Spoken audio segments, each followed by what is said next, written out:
Bismillahirrahmanirrahim. Assalamu alaikum, and a very good afternoon to you, ladies and gentlemen, and to my fellow panelists. They always say after lunch session is the graveyard session. So we are not in a graveyard, but we all would be going to sleep, and probably some of them have no problem with the SMEs or with the economic situation in the country or globally. So they are either not coming or would be spending their time somewhere else. Huh? Okay, with that, I welcome my fellow panelists here.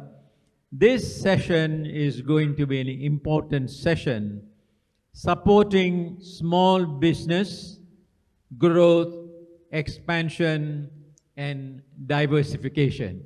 It sounds very nice. Growth, expansion, and diversification. This would mean it is a normal process, a sort of an organic and evolutionary process. But that was before the closure of 2019.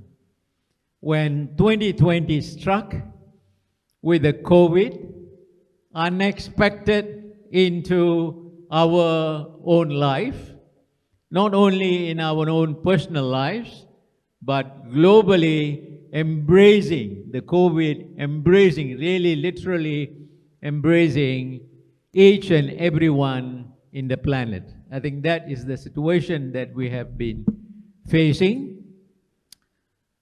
We thought that we will come out of it in 2020, but that prediction was proven wrong, and we were told that maybe 2021, there is a possibility of recovery.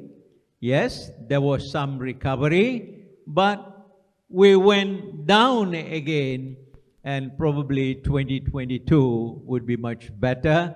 Thank God. Shukr, alhamdulillah. We say, the 2022 appears to be giving us some confidence. Under these circumstances and scenario, we are looking at the Malaysian and how it is going to impact the small, medium, and micro enterprises. Now, when I mention about the COVID in 2020, 2021, nobody knew that in 2022 we would have the Ukrainian war. The Ukrainian war is far away. It is not very close to us, and those clouds are not going to come near us. And we have Her Excellency, the Ambassador for Romania with us, a very close neighbor of Ukraine. Whether they knew that this war is going to come or not, I'm not too sure. But we now know that in our own homes, the effects of the war are being felt because there is inflation, there is food crisis, there is fertilizer crisis, and there is fuel crisis. We do not know COVID, we do not know the war, and we also not able to predict what is going to come. But wallahu alam, we pray to God Almighty that we will not be afflicted into that area. So under these circumstances, whether economic growth or even the micro enterprises growth, expansion, and diversification is a possible or not possible, I'm not too sure. But the panelists, we have Mr. Chee with us here, Chee Seong, National Secretary General of the SME Association of Malaysia. Welcome to you, Mr. Chee. And of course, Dato Azlin Ahmad Shaharbi, also from the National Federation of Women Entrepreneurs Association of Malaysia. She's got a legal background, but she's now very much pushing very hard on the women entrepreneurs activities and so on. Very encouraging to see. And of course, on my left, on your right is Dr. Hanafiah Yussof. Very focused on a very small area, but very effective and dynamic area of robotics and robotic-related rehabilitation and another thing. Is a very enterprising area. And last but not the least, Associate Professor Dr. Sohail Ahmad, Senior Lecturer, Faculty of Business Management from University Technology, Mara, UiTM. So with these panelists here, I would like to give each of them 7 to 8 minutes, but we just had the Davos in Switzerland, and everybody said that Davos, you don't bring papers, you don't bring PowerPoints, you don't bring any presentations. So it is going to be flat, but dynamic sort of expression of your views on this subject matter. But to kickstart it, I would like to pose a few questions, and each one of them is free. I won't direct, each one of them is free to give pointers to those questions. And I have said probably at about 3 o'clock, we would have time for you to interact, not only with the panelists, but among yourself for any arguments or controversies that you may wish to bring forward. With that having been said, the first point that I would like to address is SMEs in the current crisis-prone environment. I have listed out the crisis, and are we out of the woods? In this area, the micro enterprises, the medium-sized enterprises, and the small enterprises, what is the state of their activities, how vulnerable they have been, and whether whatever measures they have taken, whatever measures the government has assisted and others have assisted, impactful or not impactful, I do not know. The panelists will be able to expose to this. First, maybe I ask Mr. Chin for you to comment on this. Thank you, Dato Seri, thank you. I would like to start with a bigger picture, look at how Malaysia SMEs as a whole have been doing after the pandemic. SME Malaysia containing about 98.5% the enterprises in whole Malaysia. It's almost the same as other countries in South Asia. And out of that, we contribute 38.5% of the GDP way back in 2020. But because of the pandemic, we have been suffering, especially on the small and medium enterprises.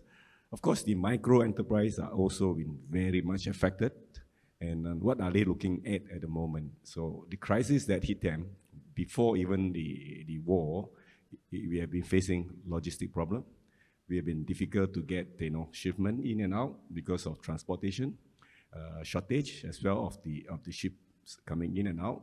And there's no flight, during the last 2 years. So the cost of goods is getting higher, right? And in our 98.5% of SMEs, and you're talking about almost 80% of them are in the service industry.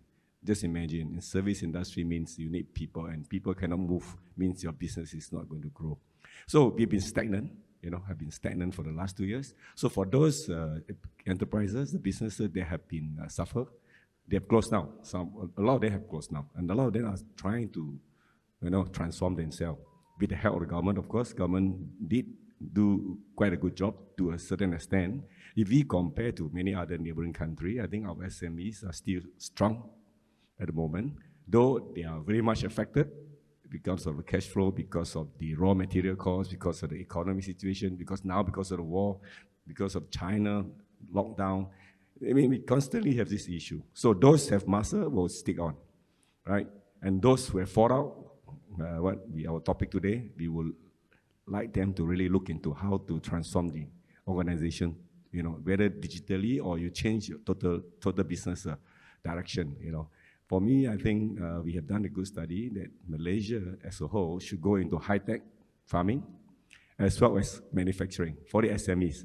You know, the latest news, I got it, is that for SMEs who going to have 6 staff and above, minimum of 6 staff, you can apply for manufacturing license. So there's a lot of different. Currently you only have, I think, 75 people in your company, employee, then only you can apply for the manufacturing license. What they mean by you have a manufacturing license? When you have manufacturing, you have a lot of other advantages, like you have a cheaper power, electric bill, you'll be cheaper, you will be subsidized by government to a certain extent. So there are many things we can look into. So government have taken into many consideration to help the SMEs, and it's time for those who have fought out and you want to recruit yourself and move forward, you can start looking at these 2 industries and then use high-tech farming, use the latest technology. Just look at Taiwan. Taiwan do not have Bangla. Taiwan do not have foreign workers, but they are doing very well. They are one of the major country in terms of agriculture. So there's a lot of things we can do. For the SME, I will think that we should recruit ourselves and look forward. Because whatever we look behind, whatever is happening now, we can't do much about it, right? It is a whole world economy facing, everybody facing the same problem, not only Malaysia. So that's my thought. Thank you, Chee. I would like to now move on to Dr. Sohail to respond to this. We have from the practitioner, the SME Association, and how the SME businesses have been affected, and what is the future that we are now looking at. From your academic perspective and looking at the overall economic scenario and some of these enterprises, how do you see this situation post-COVID and future beyond COVID? Assalamualaikum warahmatullah. Good evening to all the participants and to Dato. First thing, SME plays an important role, 98% of total economy of Malaysia. Their contribution is vast and majority. But then even with the current situation of COVID, they face a few major problems with the SMEs. Number one is that the workers are, number one that we see in our research is the lack of skills and knowledge in the workers itself, the lack of skills and knowledge. We see that SMEs, even before COVID and during COVID, what happened is that they take a lot of migrant workers, they take a lot of Indonesians, they take a lot of Bangladeshis to work with them. And it is like A is A, B is B. No extra skills or no extra knowledge is being given to the workers because the manufacturers, the SMEs, the bosses, they do not want to spend a lot of money for labor intensive. So they rather take workers, uneducated workers. On top of that, they do not train the workers to specialize because they are not willing to spend on capital for the workers. This is one of the issues. Now, the next issues is regarding the excess of funds, excess of funds from the banking sector. We are talking from the banks. There exists problem over here in which CGC is trying their very best to help. SME, CGC is trying very hard to help, by giving guarantee letters. But then what happened is that most of the capital still come back from the banks itself, and the documentation process is, there's a lot of documentation process in filing for loans from the bank, number one. And then from the banking sector, we see that they are quite strict in their rules and regulation regarding the loans that they give. Now, the loans that they give are not in millions. The loans that they give is just about below 1 million, below 1 million, below 2 million, below 3 million. But the process, the paperwork is just too much. And this deter the motivations of the SMEs. Now, the next issue is that we see most of the SMEs went into bankruptcy. Okay, most of the SMEs, they went into bankruptcy because they are not able to sustain the funds. Okay, the repayment table for the loans is quite high, paying back to Maybank SME loans, paying back to MBank. Therefore, once when they take the loan with low levels of sales, and especially during the COVID, they closed down, they shut down, and they went into bankruptcy. Okay, many of the SMEs that we see, okay, they cannot survive even before COVID also. Okay, now the third issue is that I would like to again stress on the banking sector. The banking sector is again tied in its monetary, in its monetary rules and regulations regarding SMEs. Okay, and the loan amount surprisingly is less than 1 million, 300,000, 320,000, 350,000. Okay, it's not much. Okay, it is less than 1 million, but then the paperwork is a lot. Okay, number two is that the repayment period is just maximum 5 years or 7 years.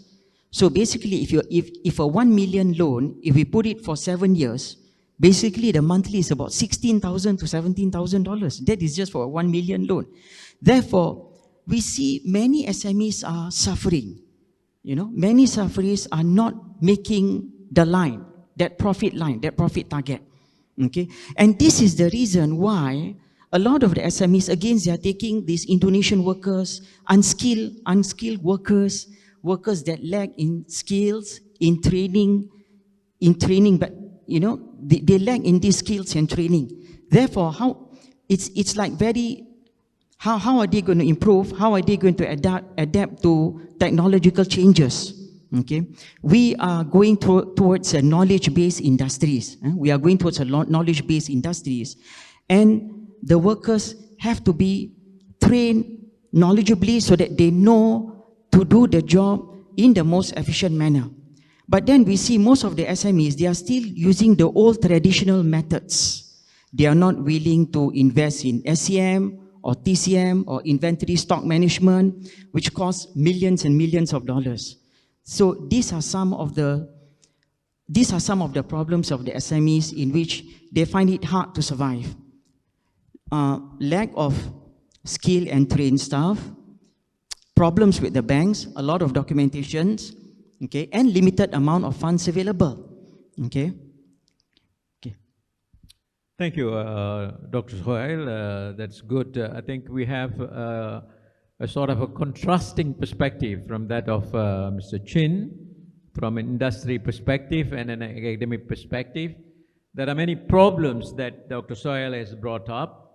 The first is, of course, lack of knowledge and skills. I think this is throughout prevalent, not necessarily only in SMEs, but even in very established industries, you still have this upskilling or reskilling, whatever the policies that are being brought together in order to enhance this. And of course, labor productivity was addressed in the earlier panel just before the lunch. And this is all related to the labor productivity area. I think two English proverbs come to my mind.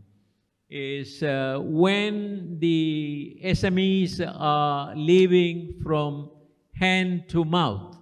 In other words, just sufficient for you to survive, how could you move into a higher scale?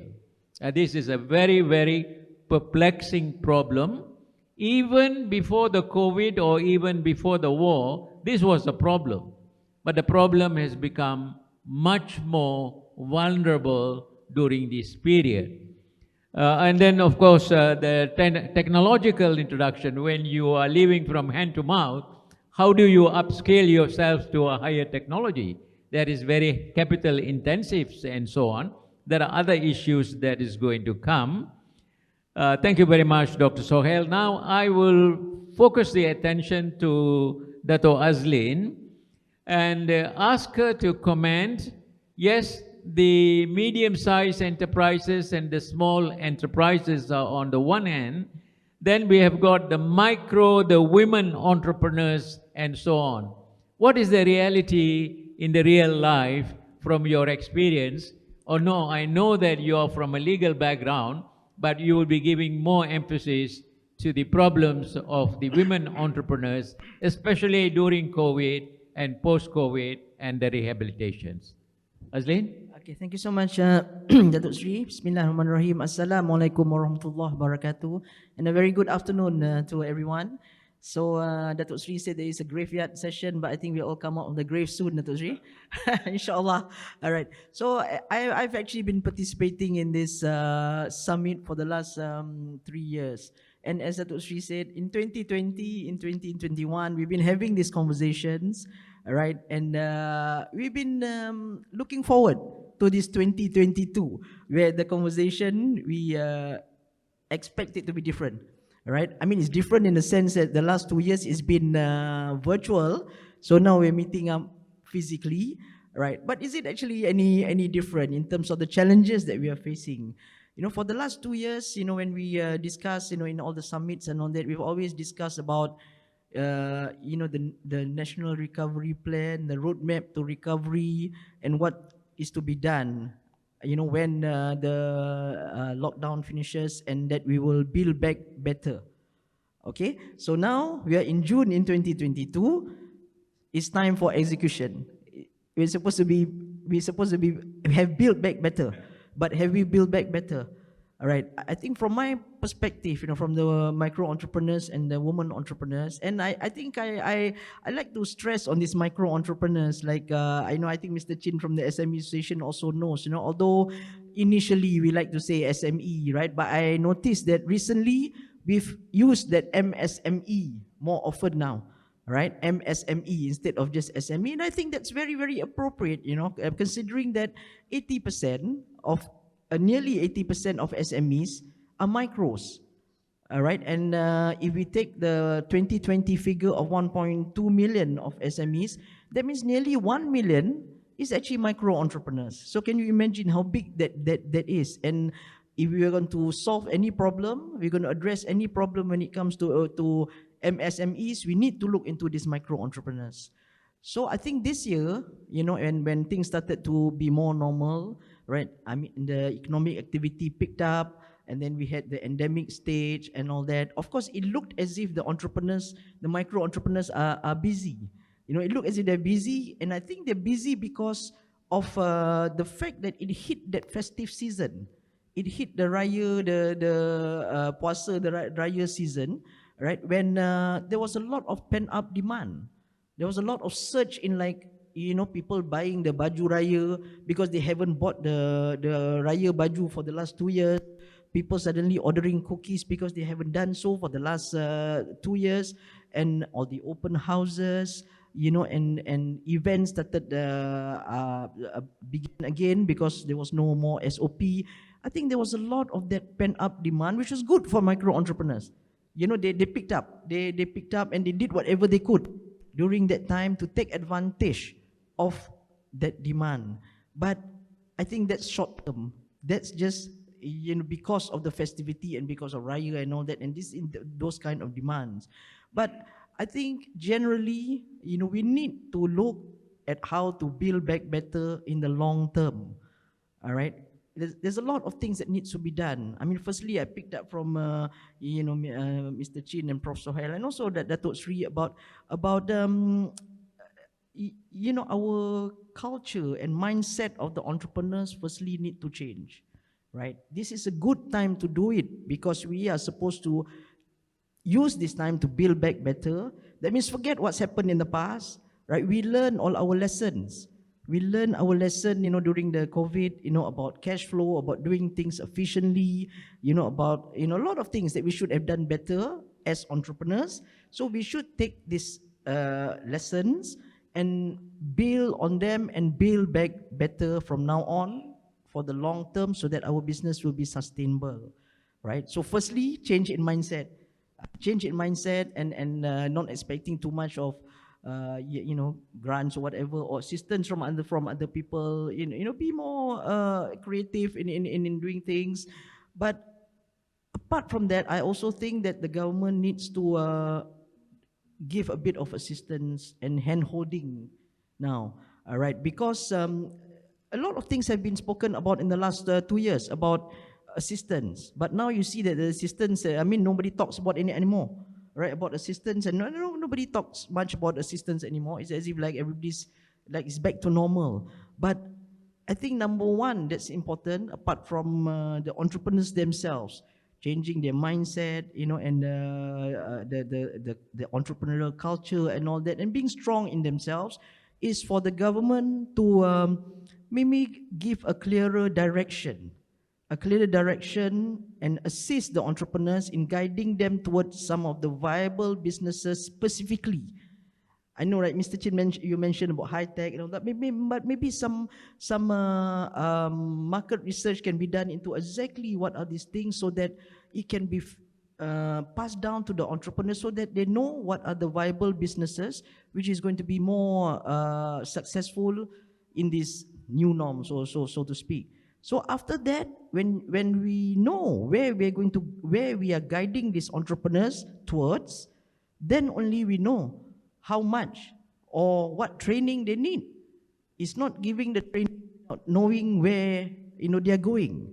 You need to know where you're going before you do any training or take any funds, right, or financing that's suitable to wherever you're going. So I think sometimes we tend to do things, the other way. Like even during the 2 years, when the government gives a lot of training for digitalization, right? I know that a lot of the micro entrepreneurs didn't even know what they were doing with it. They went for the training, but they didn't know what business they were going to do. So I think let's take it one step at a time. That means it's a normal planning for entrepreneurs. That you plan what you want to do, what business you want to do, then you know what training is suitable for you, what financing is suitable for you to take. All right, and where and how to get it, then follow suit. So I think that direction is important for the government to lead a little bit to that wherever it's going to go. All right, so I'll just stop there for Dato' Sri. No, thank you, Azlin. I think you brought in a very good new perspective. Although when I mentioned that you would be taking a sort of a lead into the women entrepreneurs. Now, the COVID situation also forced a lot of people to become enterprising. They never thought that they would do any business. It forced them to do some enterprising work and started to do something from their own homes. And this is where the digital process helped them. And I think we have a lot of women who have become from the home, you deliver through the Grab or Lala Move or whatever it is that is available, which was not in the system, in the ecosystem. This has enabled the thing. And the second most important thing in your presentation is that, or in your discussion, is that there is a new set of people and a new sector that has come in the economy. These were not factored in the GDP process. This is something which is really welcome, and perhaps the statistics department should take note of it and probably correct the imbalance in our GDP as a result of the contribution of the women entrepreneurs and even men where they are operating in this sort of a sector. Yes, good. Micro enterprises, I just want to go back to the late 1970s and early 80s, where the Amanah Ikhtiar program was brought in here as a result of the success of the Grameen Bank in Bangladesh.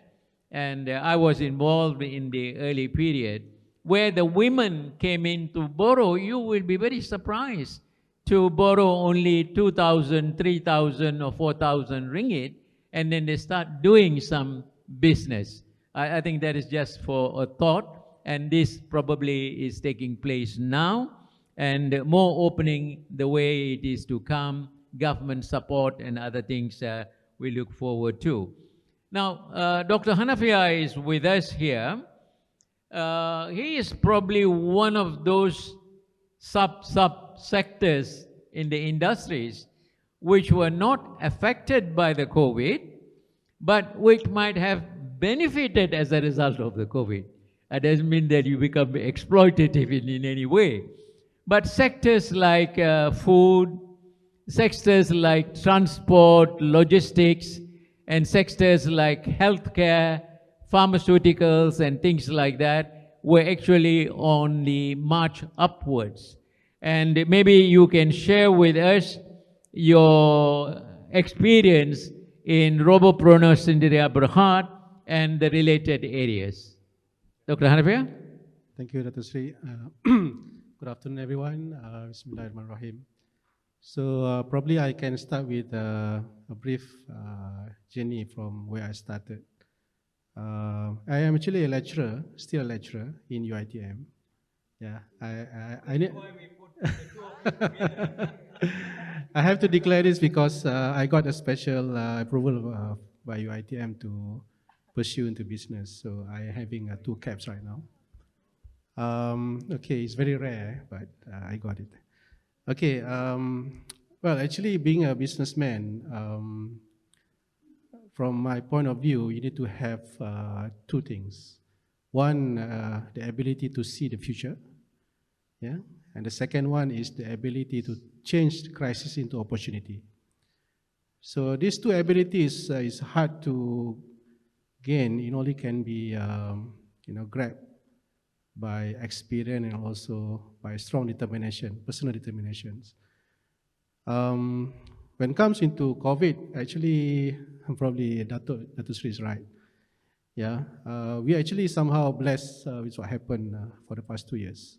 Not because of the, all the tragedy, but it's actually a wake-up call for the whole industry, realizing that the public health is so fragile, yeah, and we actually need technology, yeah.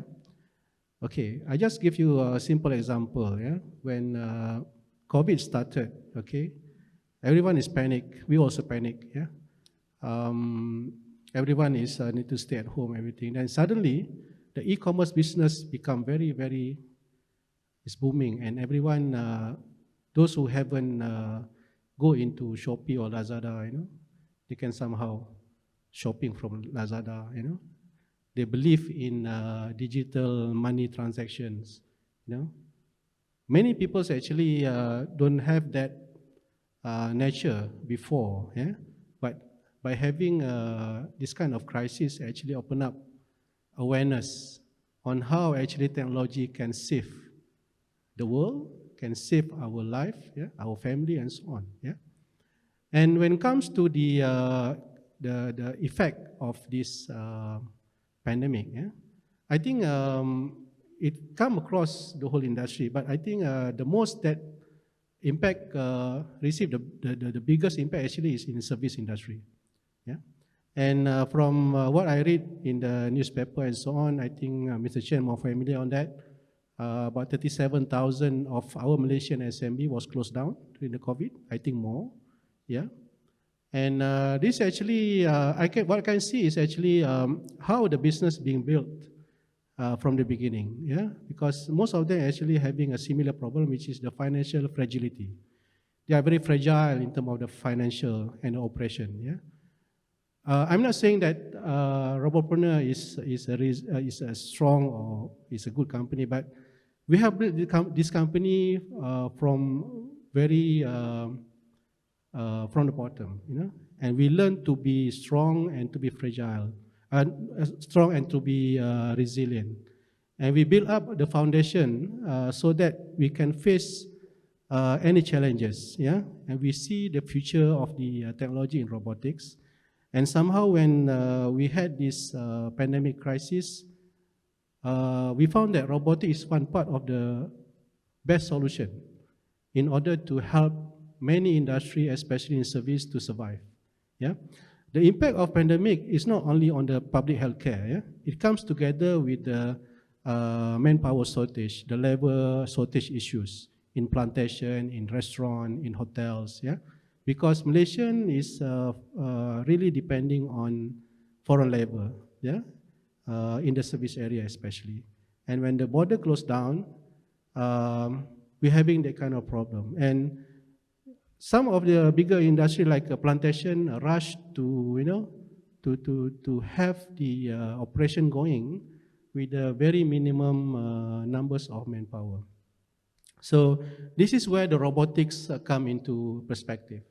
And the technology awareness become more strong when we enter the at the end of the COVID-19, you know, at the recovery stage. Why? Because the business start to reopen and they want to rebuild back their business.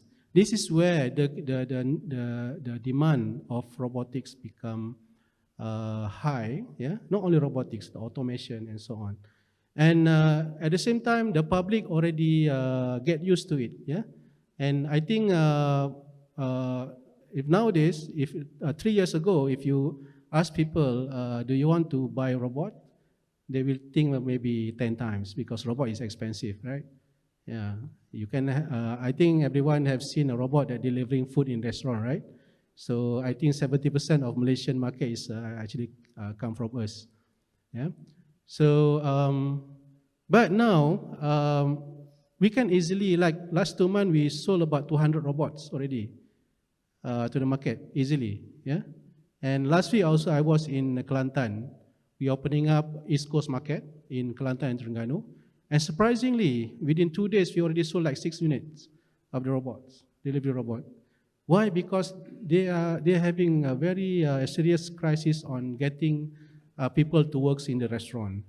Okay, probably you will ask, robot is expensive. Okay, I just be open to you one robot. My robot is cost about 59,000. Yeah, 59,000. Yeah, you can buy one Myvi, right? Yeah. Okay, how we tackle this problem? Okay, now we have SME Bank, BSN, Oryx Rental, Mitsubishi Capital, CGC, yeah, with us to provide a loan so that this business can operate without need to invest at the beginning at a very high amount. They can pay monthly, and this will help them to keep their cash flow healthy, yeah? So same way you buy a car, you pay like 100 ringgit a month, yeah, 1,000 ringgit a month, same. You can just buy a robot with that kind of loan scheme. And somehow, yeah, now Malaysian already enforcing the minimum salary wage, that 1,500, right? Our robot, if you buy as a loan, you only have to pay like 800 ringgit to 1,000 ringgit per month. So it's a lot cheaper than employing human workers, yeah? Where you don't need to have headache where the guy suddenly, you know, sick or cannot come to work and suddenly, you know, quit, you don't want to work, you know? So robot doesn't complain, it just, you know, operating 8 hours a day, yeah? And one robot can replace like 4 workers for 2 shifts, yeah? So the value is there. So it's just a matter on how we deliver this technology to the public. And I think Malaysian public now having a high awareness on utilizing technology and robotics to solve some of the current problem. And actually, COVID-19 have opened up a lot of opportunity to us. That's it. Thank you. That's very interesting. I used to teach financial management, so I see the cost benefit here. When you want to bring in a Bangladeshi worker or an Indonesian maid, I think the cost structure for a 2-year visa or something like that, it jumps up. So it looks like you don't have to go online to the immigration to get your clearance, and no visa for the robot, isn't it? No tax. So and then you don't pay any salary to the robot. No, so everything is lumped into one. We will be moving in that direction, of course, but the acceleration rate or the take-up rate is going to be pretty slow, because we still in that earlier mindset that you talked about, which Azlin also talked about, is we are in the comfort zone. The COVID taught us that the comfort zone is no longer your comfort zone, but you will have to look at new frontiers and new alternatives and views. So good. We now move on to another question. I think we sufficiently discussed the issues and the vulnerability and also the problems faced by the micro, small, and medium enterprises. Now, one of the things that Malaysia is embarking in the earlier summits, I think the Securities Commission came up with a keynote address and talked about the ESG compliance, the environment, social, and governance issues. And the Bursa Malaysia, I think this morning we had the chairman of the Bursa and also the advisor to the Economic Club of Kuala Lumpur giving us his remarks and probably talking about these compliances.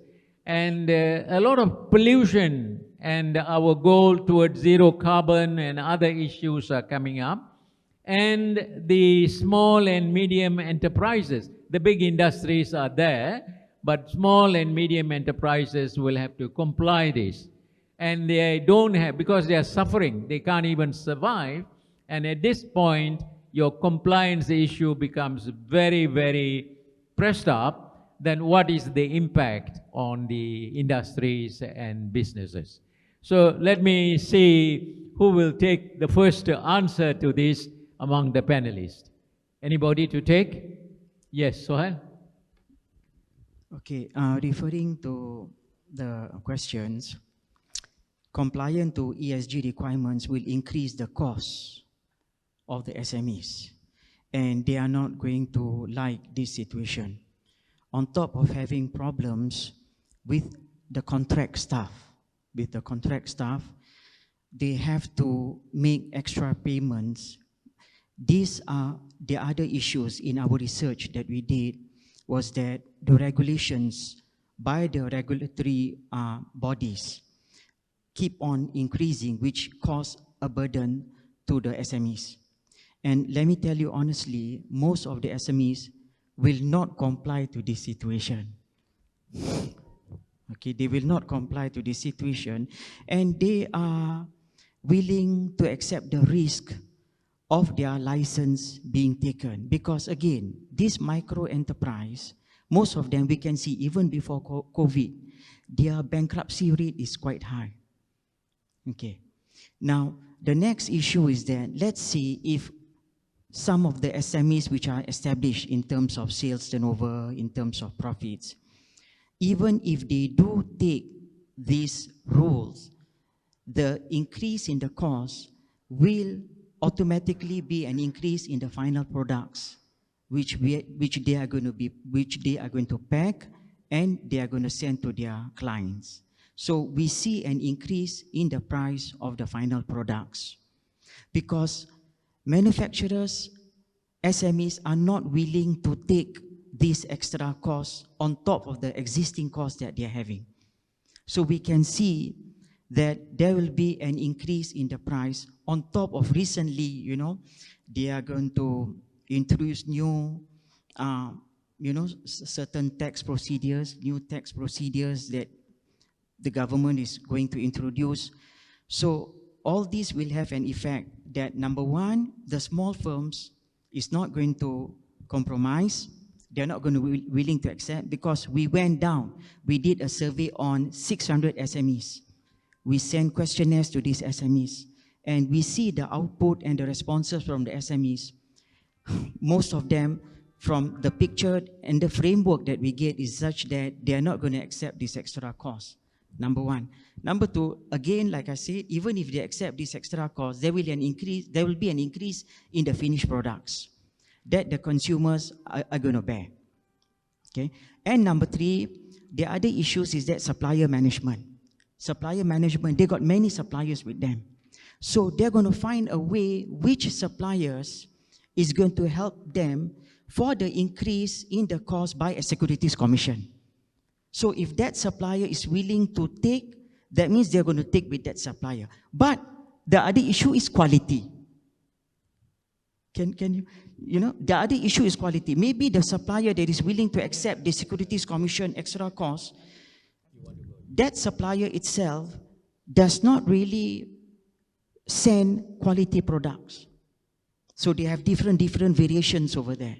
So we have to be very careful. We have to be very careful with the SMEs. We have to be very careful with the dealers and the retailers that the SMEs are dealing with. Okay. Thank you, Sohail. The reason why I brought up this is due to COP26 and green issues and zero carbon is becoming a very important element in the global scenario. And if we follow and then apply this through our own statutory organizations, this has got tremendous effect and impact on it. I think that is what Sohail said. Azlin, you have some points on this? Yes, I just want to continue with what Prof. Sohail said, right? I mean, you talk about, on the one hand, we're talking about ESG, and then on the other hand, we're talking now this panel is on MSME. And how do we align those two, right? I mean, as I said earlier, from my experience on the ground, and as you said as well, Dato Sri, I mean, some of the micro enterprises, they are living from hand to mouth, right? And most of them don't even know what ESG is actually. I mean, not only do they feel that is very costly for them, but some don't even know what ESG is, let alone just putting it into their business, right? So actually, sometimes when we want to resolve some of these problems for Malaysia, I just must see what the problem actually is and who the target market is.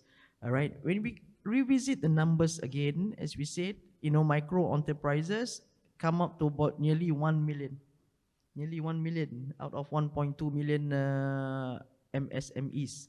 All right. So where are they now? Right, where are they now? Last year, the statistics department said that nearly half of them closed down. Okay. 37,000. Yeah, I think it was more than that. I think MEDEC came out with a figure that almost nearly like 50% closed down somewhere in July last year. So from that point where they closed down, all right, and now that they are trying to build back, it's not like continuing from where they left off before the pandemic. It's not. They've incurred so much losses during the 2 years. They probably got so much debts.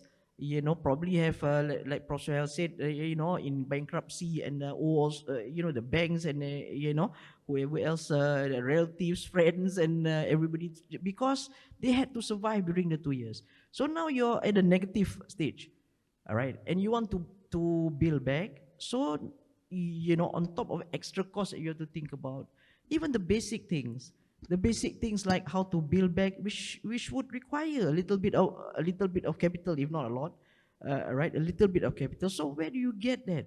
So this is the stage where the micro enterprises are. Okay. So I think this is why it is very important when we want to address this issue of helping MSME. We need to really be specific on this and how to assist them to build back, so that in the end, the nearly 1 million micro enterprises especially, right, can go up to the next level and survive and sustain. So I think there's a lot of work to be done, a lot of work to be done, because I know many of my members in the associations and all that, right, they're so much in debt. They're so much in debt because of the losses in the 2 years, and you can't blame them. I mean, it's not because they were bad entrepreneurs or anything. I mean, nobody wished for this to happen. Nobody expected this to happen. And however good an entrepreneur you are, to have a cash flow for like 2 years, especially for those industries that couldn't open, those spa, saloon, travel, and all that. I mean, nobody would have had stashed aside, cash flow for 2 years and be okay. They cannot survive. Yeah. Yeah, I think we will.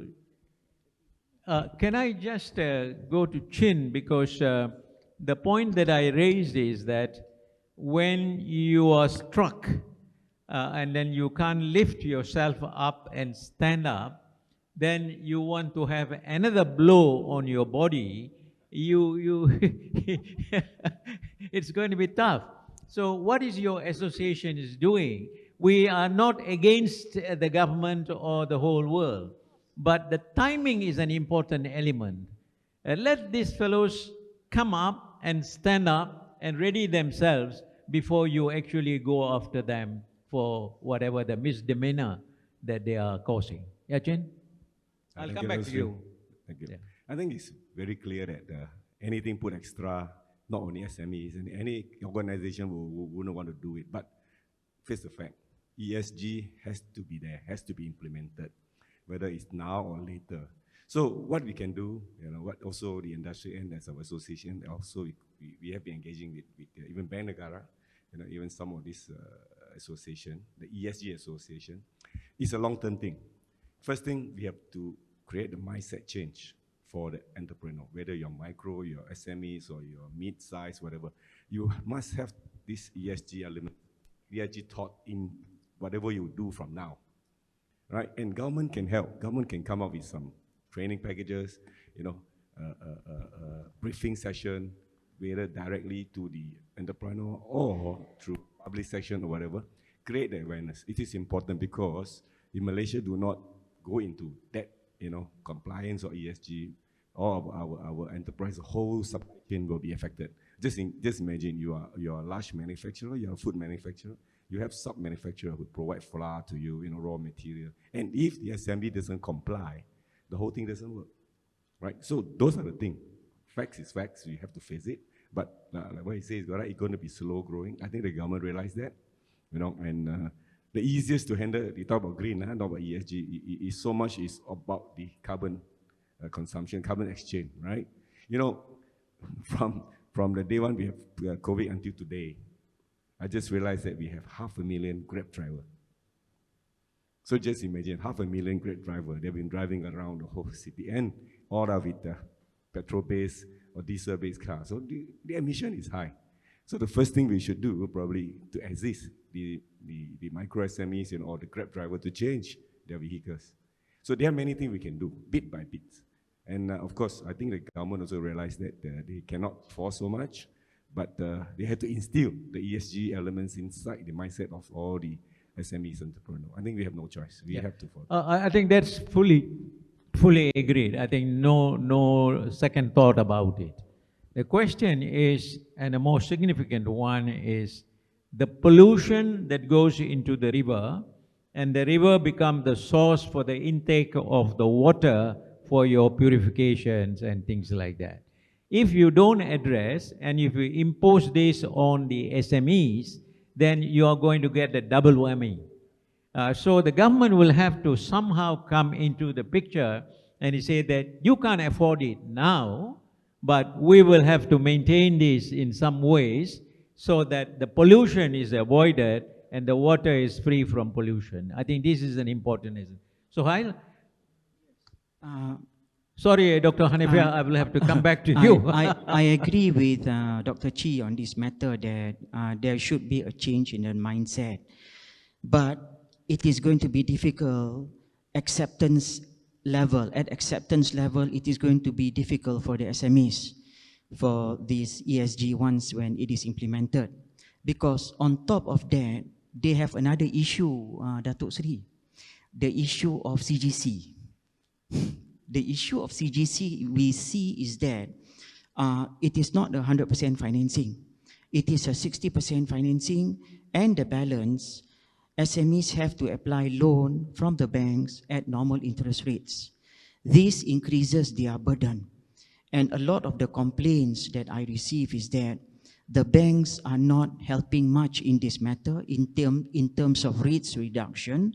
On top of that, now they have this policy, environment policy coming in. And CGC is not helping totally in this matter. Even a letter from CGC, okay, once when it is being submitted to the banking sector, the bank still poses a lot of questions, a lot of requirements for the SMEs. Okay, and then they said that we still have to take normal loans with banks at the normal rates, and it incur a lot of cost for us. And they say, who is going to cover all these costs? So one way or another, like I said just now, the final product, there will be an increase in the price. So they take opportunity of gaji minimum. Now the gaji minimum is 1,500. So they'll put that as a factor for them to increase the final products. And on top of that, they got many suppliers. It's just that they might take suppliers who can give them discounts and raw materials of not the same quality. Maybe the quality is less, but they still have the finished products. So we see this as disadvantages. Sure. I think the point is taken. I'll just come to you and open up for the rest before we get the final salvo from Dr. Hanafiah. I just brought this up, and it is important. In the evaluation criteria of the bank, there is going to be one more component that is coming up. The compliance to ESG, that will be rated in order to get your approval. That is going to be. Any thoughts on this, Dr. Hanafiah? Well, I'm totally go for minimize the carbon footprint. I think it's good for the. We all agree. It's good for the environment. It's good for the future. It's good for our kids. It's good for the earth. Just imagine for the past 2 years, I think the earth is healing because we use less cars. You know, the river become cleaner. You know, I can see the birds also happy. Yeah, I think we're giving the earth a break. And it should be continuous. Yeah, it doesn't mean that we reopen the industry. We have to pollute back the earth. And this is a new, a good mindset actually. I'm not really agree what we have discussed on, you know, against this kind of goodwill in terms of giving, you know, more. I can say a better approach between business and also environment, yeah. And somehow it can actually open up a new business opportunity because some of the countries in Europe, they are looking into a supplier that practicing this kind of practice, you know. And if you are able to go to that level, it means that you are opening up more market, yeah. So we cannot just stay with the negative mindset, you know, blaming game and all these things. Well, business is challenging. If you don't have that strength, better not do business, you know. Better just work with someone else. Yeah, this is something that I think I'm totally agree with you. Yeah. Okay, thank you, Dr. Hanafiah. Now I open it up now, and I see a lady has been raising her hand. Probably it is not a question, it is a comment that is going to come from you to the Does this microphone work? Yes. Can you hear me? Yes. Dato Sri Iqbal and learned panel, I'm Anusha. I've devoted the last 30 years of my life to enterprise development, right? After being a corporate lawyer and investment banker, I decided go to the Akar Umbi. So I'm going to go straight to the point. What you've been asking for, Dato Sri Iqbal? Compliance of ESG, zero carbon emissions, resuscitating Amanah Ikhtiar on the lines of Grameen Bank. Look, I can see your burning issues. It's working so well in Africa, it's working so well in Latin America, and it's working so well in our neighbor Indonesia, where I have been personally involved in projects where you can go to the Akarumbi, the grassroots, you can show women in Indonesia who are victims of earthquakes and tsunamis how to produce weaving products where the dyes don't pollute the rivers, right? We can do that in Sabah, Sarawak, in our backyards here in Kuala Selangor. We can do it. It just needs education. We don't use high-flying words like ESG.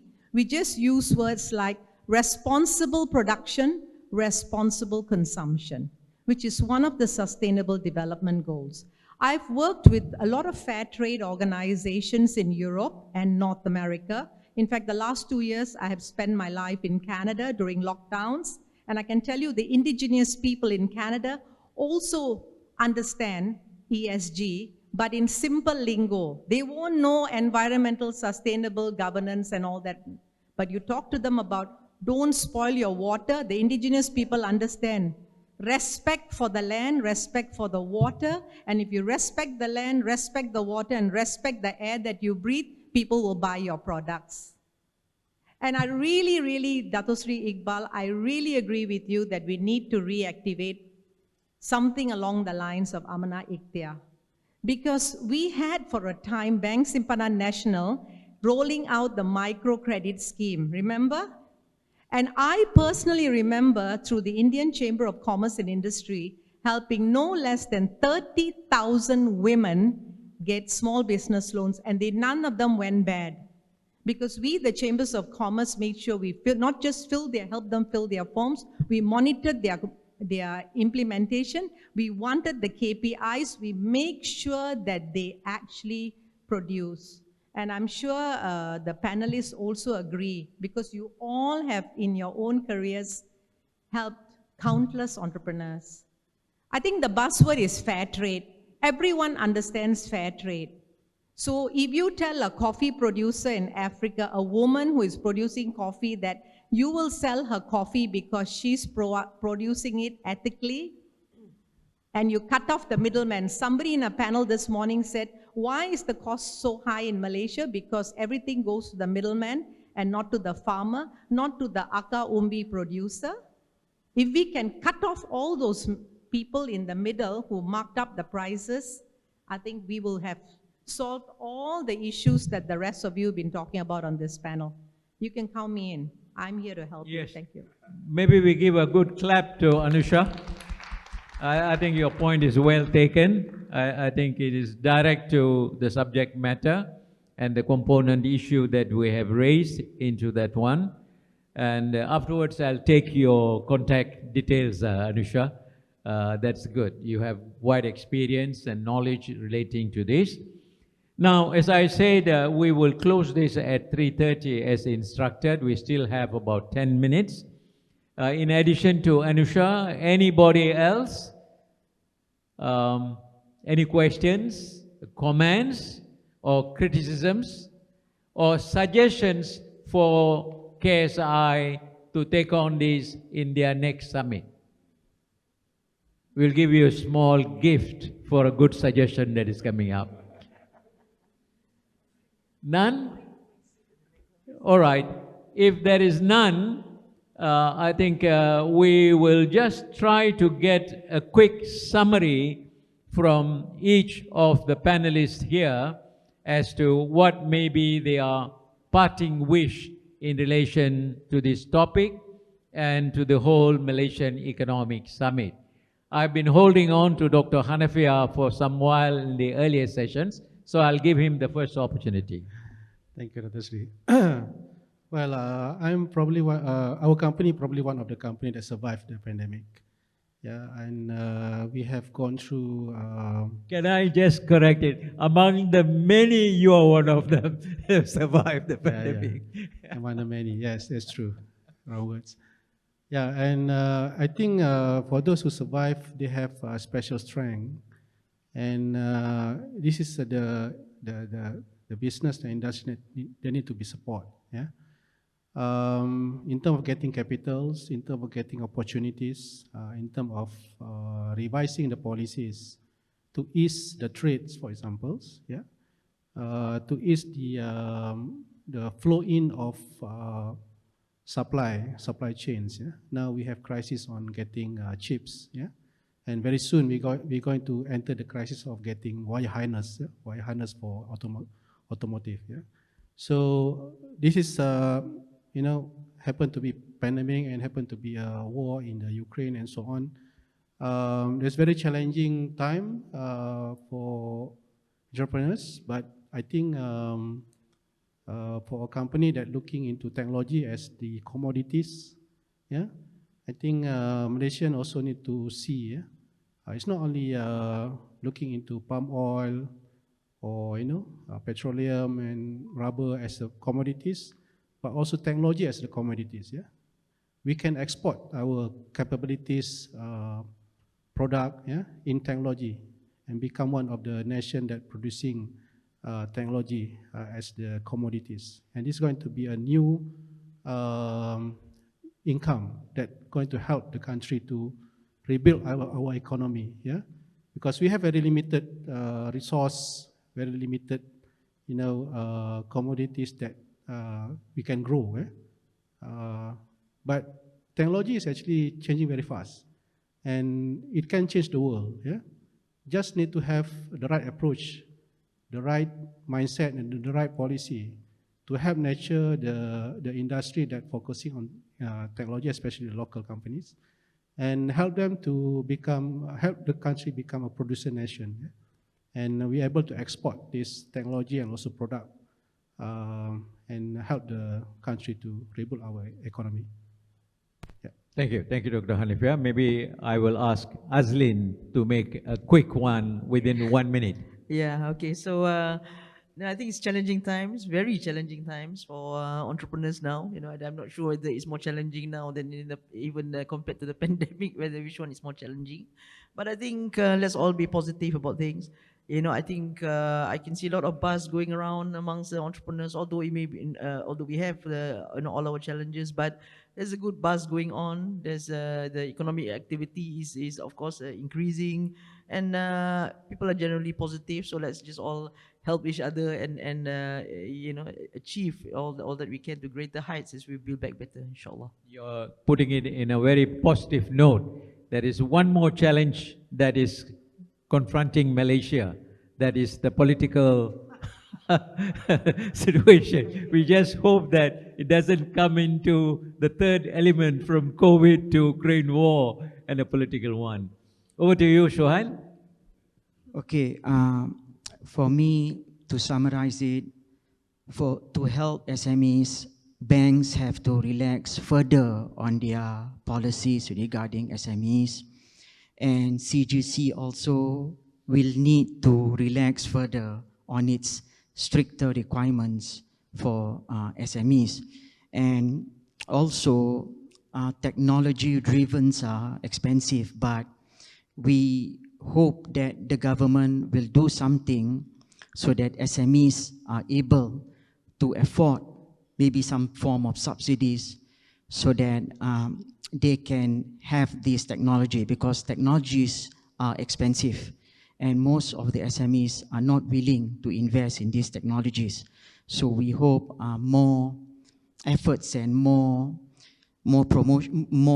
allocations from the government to have this technology driven. And again, an open perception regarding the environment from the SMEs is important. That is a training that we need to do to the CEOs, the senior managers of the SMEs, so that they are more open towards the environment and the impact it has on the products. Okay, thank you. Thank you. Over to you, Chin. I think I try to close this with your SME association, and over to you. Thank you, Dr. Seri. I think more importantly now, what the SME needs, based on the fact of the current economic situation, the crisis that we face, at this juncture of time, we really need the government to help us in a couple of things. Number one is what the program they've been driving out. Remember the digitization grant, the smart automation grant, all this is running out of fund. The government has stopped giving that because there's no fund. So maybe the government should start looking into that back again, because digitization, transformation is a must. It's no more, it's no more requirement. Everybody must go into that, especially as Malaysian. We are now going to high income nation, targeting 2025. So how could we do it, if we do not transform? And to do it, like what our panel speaker was mentioned just now, SME wouldn't want to spend much. right? They may choose to do what they can to survive first, but there's no choice. They have to move on with this digitization changes, and we really hope that the government can bring back those grants, put in more effort, you know, and don't just announce, but nothing inside, you know. Sorry to say that, but there are a lot of occasions we face, you know. They've been announcing that this grant is there, this grant there, but when you apply, you not only you can't get it, and it is finished. Yeah. So I hope government will bring back that. You have the grants announced, but you don't have the ground there. That is.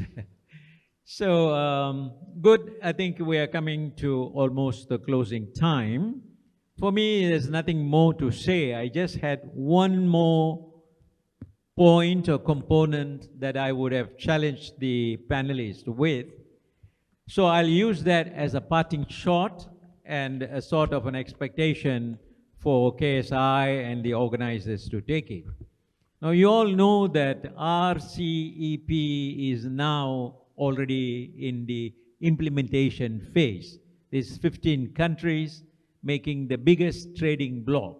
It opens up a lot of frontiers.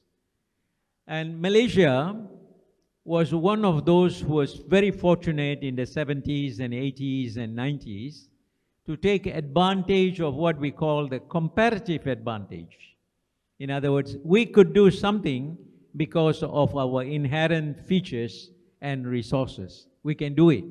So people came from Japan, from US, from Europe, from elsewhere they came and make our country prosper. We are very happy. We had that growth, and the earlier panel suggested onto that. Now, comparative advantage has shifted to outside Malaysia, into other people who can offer. The key word is, the buzzword is, competitive advantage. If you can do something, what can I do better than what you can do? We are now, whether it is in SME or in big industries, moving towards this competitive advantage. And if we don't have that base and the resources allocated for building up this competitive advantage, I'm sorry, people are comparing us to Sri Lanka. I don't agree with it. We cannot afford to go down like that in any way. With that hope, thank you very much, KSI, for giving us this opportunity. Thank you very much, all the panelists, Chee, Azlin, Dr. Zakaria, Hanafiah, and also Professor Sohail. So thank you very much for all of you for participating in this, and good luck to you for the next session. Thank you very much.